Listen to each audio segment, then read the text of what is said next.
All right, a couple quick comments tonight. First of all, thank you to those who sat in on the live Futures TV kickoff.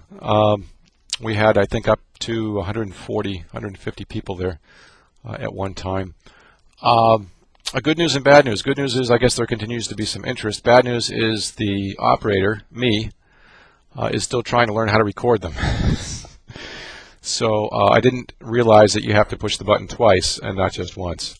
And I also forgot to turn my light on. So, but we had some fun, and because it was not recorded, what I thought I would do is just recap some of the things that we talked about. This is also, by the way, a subset of what you'll be hearing in New York if you sit in on that session on Monday the 15th. And the topic really was CME leases. And the reason I wanted to talk about this was because as I was putting the New York presentation together and looking at my own business and running some numbers, and I posted a couple of URLs on the blog tonight that you can access. There are a couple of charts. Well, there's one chart and there's another slide. The chart basically shows you the trend of IOM seat leases at the Merck, and if you click on that link, you'll just see an incredible drop in price. These are the average prices that are actually listed at the CME website, and you see the average up at 23.75, the high, which was back in the spring of last year, down to a low of 645 to end 09, and I've even seen some $500, $550 leases around right now. So I wanted people to be aware of that. Because again, as I said the other night, I think this does not get emphasized enough. You know, traders need to understand that it doesn't take a whole lot of volume for you to cut your expenses. All right, and we talked about other broker commissions as well, and making sure you're negotiating them and that kind of thing. And that's going to be volume based in many cases, but it's really important that you understand this.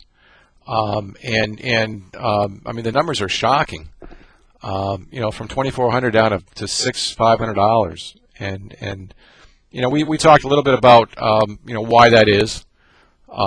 Typically there is an inverse relationship between lease prices and volatility, for example.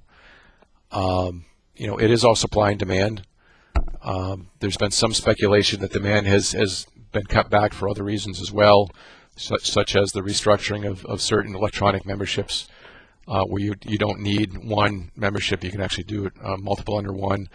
There was in the trader transaction tax cloud, some people were speculating that might have caused an issue. I mean, that's such a remote course of action, thankfully, that's probably not an issue. But it's supply and demand, and it's largely reflective of volatility. So if volatility picks up, I would expect prices to pick up.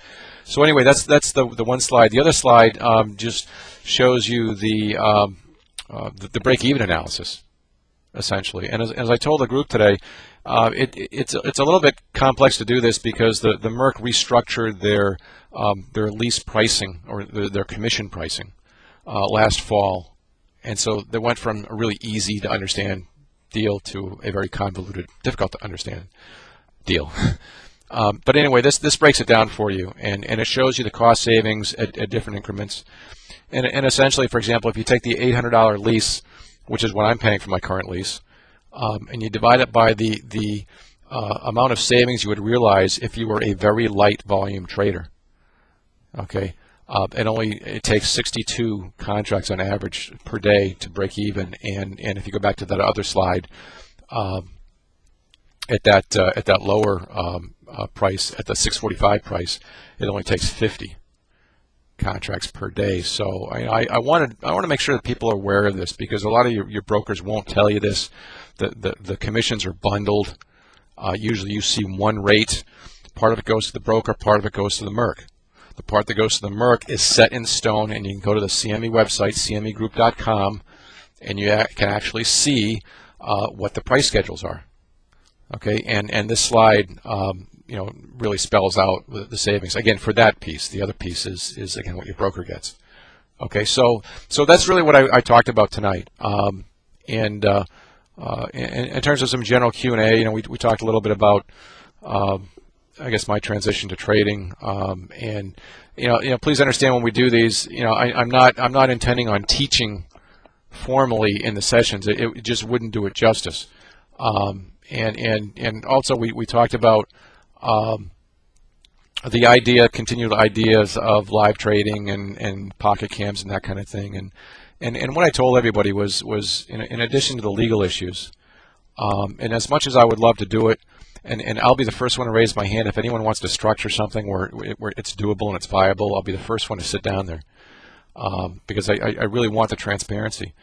One challenge is, though, it can really do more harm than good, because what happens is you see a tip of the iceberg. You see executions and you see patterns, but you don't see what the trader's goals are, how the trader feels that day, or what that trader's favorite patterns are, or the whole host of other parts of the iceberg that really are so important in this business. And so you can actually end up doing harm if you don't do it the right way. So anyway, we talked a little bit about that.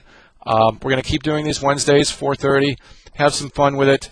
Again, please email suggested contents to me, Don, at donmillereducation.com, and we'll continue to do them, and I promise I will record them next time. So thanks again to everybody who participated. Have a great night.